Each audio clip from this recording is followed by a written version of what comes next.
we are here today to introduce you, the viewer, to our latest edited volume from Ethos.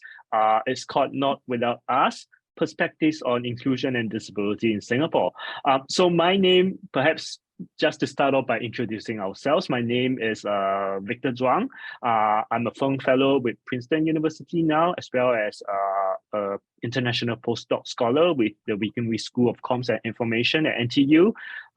Today, I'm wearing a gold frame spectacles, wearing a white shirt. I'm a male presenting Asian Singaporean. So over to you, Meng, and then to Dan. Hi. Good afternoon, everyone. My name is Wong from the National Institute of Education at the Nanyang Technological University. I think I'm wearing a blue shirt without glasses. And I'm very happy to be here just to share a little bit about the book project that we've been working on. Thank you. Over to Dan.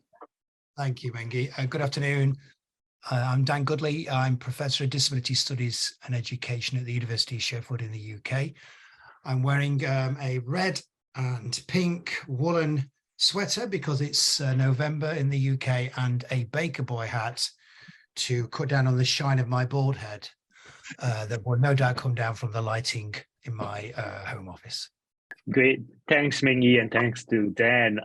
So perhaps as a way of introduction, right, I will start by sharing how the three of us perhaps came together to conspire to come up with this very, I hope, a groundbreaking volume on disability studies in Singapore.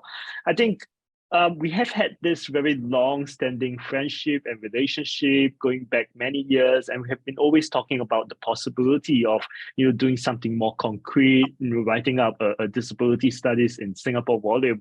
I think when I met Dan in Chicago when I was doing my PhD, I got him to sign my his book, Disability Studies and Interdisciplinary Introduction, and he wrote in the book towards a Singapore disability studies or something along those lines. I still have that book in my bookshelf. And I think that's sort of where we were coming at, right? Meng and I have been chatting for many years, hoping to grow the field of disability research, disability studies. And I think it's finally come to fruition.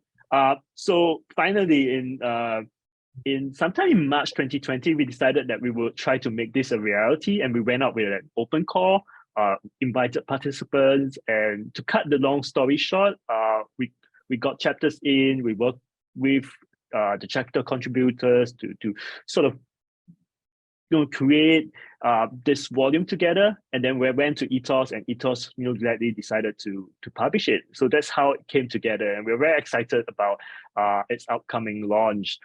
Perhaps now I will pass it to Meng and Dan to perhaps share their thoughts on the key contributions of the volume. Meng first. Thanks, Victor. Well, I think just building on what Victor has just said, Victor and myself, we've had quite long-standing conversations with the state of disability studies, or lack of at that point, and this was a very nice opportunity to pull emerging disability studies scholars and persons who are interested in the field to come together and contribute to share their experiences and their perspectives on disability. I think what's making this book really special as well is having Dan, who is a giant in the field. I met Dan, I think it was 2014, and was just so happy to have that opportunity to meet him, and had been trying to get him to come to Singapore to build upon working and growing disability studies. So when he agreed to be part of this collection, I think we're just so happy to have him lend his stature and weight to this. So very happy that this has come to fruition. Thanks so much. Dan? Lovely words. to anyone who will come across this book, I think it's important to view my own position as very much a sleeping partner, and I mean that deliberately, in the sense that I think what this book is doing is something absolutely crucial in the field of disability studies, and that's decentering disability studies away from its usual kind of location within the North American and Western European context. I mean, a lot of that has been written around disability studies, a lot that masquerades as the truth or the dominant voices. The dominant voice of disability studies is very much a particular kind of voice coming from a particular kind of context at a specific time. And what we have here in this book, and why it's been so joyful working with Victor and with Meng on this, is this the need to move the discourse around disability to particular contexts, particular local contexts that speak to very global issues. And I'm a bit of a Singaporeophile, is that a word? I love Singapore on many levels. And one of the things I love about Singapore is that one only has to spend a little bit of time around Singaporeans to scratch the surface of those relationships, those conversations, and one starts to reveal the complexity of Singapore in terms of its culture, its history, its economics, its politics, and all those kind of things. And so another thing I think is so important here is that the book sits with those complexities. So if people are looking for an easy answer to disability, the Singaporean way, I don't think you're going to get it in this book. You are going to get instead some really beautifully nuanced perspectives upon disability. Thanks, Meng, and thanks to Dan. So perhaps as a way of summing up, perhaps we could all answer this question: why should the reader buy this book? Meng, Dan, then over to me. So Meng? Wow. Okay. Why should readers buy this book? I think this is a very rare collection of stories and essays written by persons with disabilities or persons who are interested in the field. I think this gives people a perspective going beyond just what we typically see, right, with disabilities in terms of very much centered around human interest stories. I think this takes it to a much deeper level, helping those of us who have less contact with disability to see, I think, to go under the skin and to have a better sense of what disability is, how it's represented, how it's experienced, and to really hear from the voices, which I think goes beyond how disability is otherwise portrayed in general society. So I think this would be a great opportunity to hear those voices very directly, and hopefully through some disability studies lens, it helps us to better understand all those issues, right? How lives are led through disability. So I hope that this makes for interesting reading for anyone, and hopefully we start to close that gap and become better connected with our disabled brothers and sisters. Thank you. I really like that, Meng. You end with disabled brothers and sisters, and I think there's something very profound about a text such as this, where disability is the conversation starter, where the perspectives of disabled people, and just to give you very quickly, there's the different language you're using here, people with disabilities or disabled people, is itself a debate we actually talk about within the book, and I'm using the term disabled people because that's the British tend to use that. But if we take people with disabilities, what you're going to get with this book is those very kind of people who are with lived experience driving the conversations.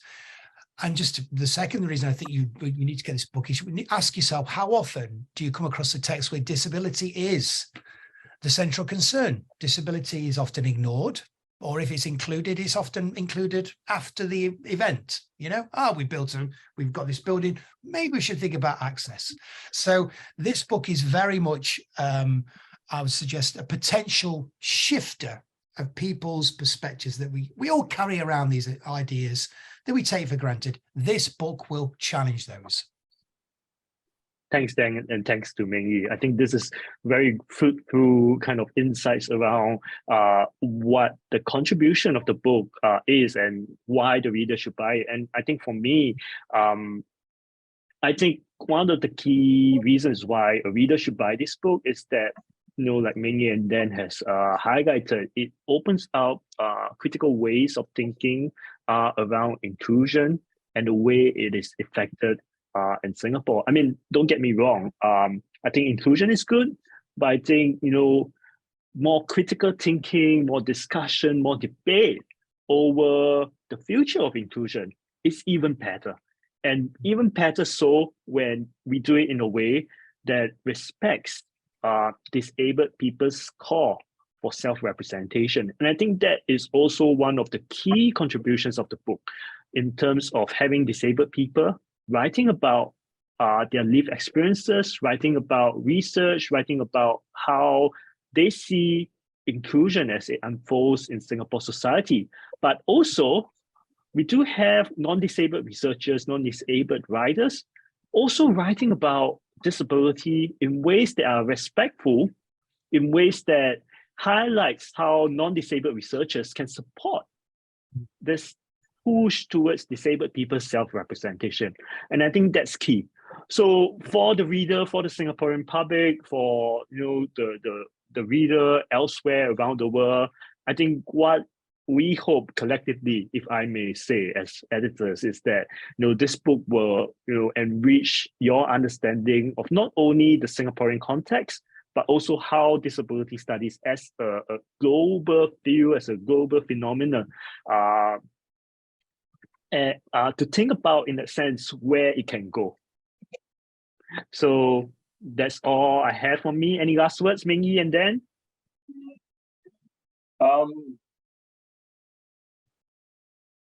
Well, I think this is a first step into first foray into having this collection pulled together. I'm really excited to see actually what comes thereafter. So I'm keeping my fingers crossed, and I think I'm not wrong to think that this is going to be a stepping stone to more scholarship, to more engagement in the disability field in Singapore. And as Victor says, hopefully this also starts to engage at an international level. So I'm really hopeful and looking forward to how this will have impact in the future. Yeah, and just to add to that, Meng, I'm looking forward to this text becoming a book that people around the world refer to as a kind of if you like a small moment to connect with a country, to connect with the disability experience within that country, but to move always as the contributions do in the book, to move from the local to the global. Many local issues are also global issues. So I'm looking forward to seeing those kind of connections and shared debates coming together. All right. Thanks, Meng. Thanks, Dan. And we hope you will enjoy the book and buy it. Thank you. Buy it. Thank you.